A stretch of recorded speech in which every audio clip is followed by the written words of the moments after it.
Hello बच्चों, let's read this question. The question says, consider the following characteristics of crystal lattice. First, each point in a lattice is called lattice point. Second, each point in lattice represent one constituent particle, atom, molecule or ion. And third is, lattice points are joined by straight lines to bring out the geometry of the lattice. Which of these statements is or are true? Option A first and second, option B second and third, option C first and third and option D first, second and third. बच्चों इस question में हमें तीन statement दी गई हैं और हमें बताना है इनमें से करेक्ट कौन सी होगी। तो फर्स्ट ऑफ ऑल बात करते हैं हमारे इस क्वेश्चन में की कंसेप्ट के बारे में। बच्चों इन तीनों ही स्टेटमेंट्स के अंदर हमारे पास किसके बारे में बात करी गई है?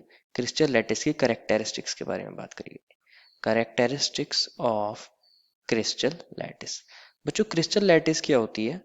हमारे पास 3D अरेंजमेंट होता है पार्टिकल्स का या एटम्स, मॉलिक्यूल्स और आयंस का in space in a crystal, उसी को हम बोलते हैं हमारी क्रिस्टल लैटिस।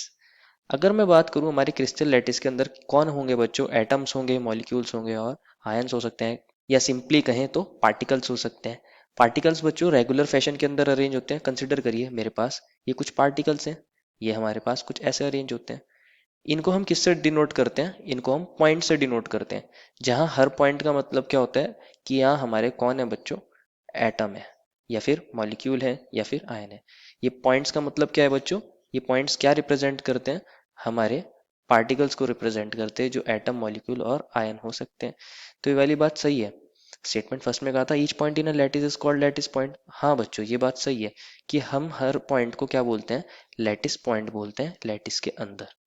और हमारे पास ये वाली बात भी सही है कि each point in our lattice represent one constituent particle. ये बात भी सही है क्योंकि हम पॉइंट से रिप्रेजेंट करते हैं कॉन्स्टिट्यूएंट पार्टिकल को। अब बात करते हैं अगर हम इन पॉइंट्स को ज्वाइन कर देते हैं तो क्या हमें ज्योमेट्री मिल जाती है? इस बात को भी देखते हैं। बच्चों अगर हम इन पॉइंट्स को ज्वाइन कर देते हैं, अगर हम इन पॉइंट्स को ज्वाइन कर देते हैं तो हमारे पास एक ज्योमेट्री फॉर्म हो जाती है। इस तरह करते करते अगर कुछ और अरेंजमेंट होगा तो वहाँ कुछ और हमारी ज्योमेट्री फॉर्म हो जाएगी। अगर हम पॉइंट्स को ज्वाइन कर देते हैं, जैसे यहाँ पे हमारा एक सिंपल क्यूबिक ज्योमेट्री जनरेट हो गई है। तो यस ये वाली बात सही है कि अगर हम कॉन्स्टिट्यूएंट पार्टिकल्स को पॉइंट से रिप्रेजेंट करते हैं और उन पॉइंट्स को ज्वाइन कर देते हैं तो हमारी ज्योमेट्री फॉर्म हो जाती है। तो तीनों ही स्टेटमेंट हमारी सही है। Therefore final answer is option number D. I hope you understood it well and best of luck.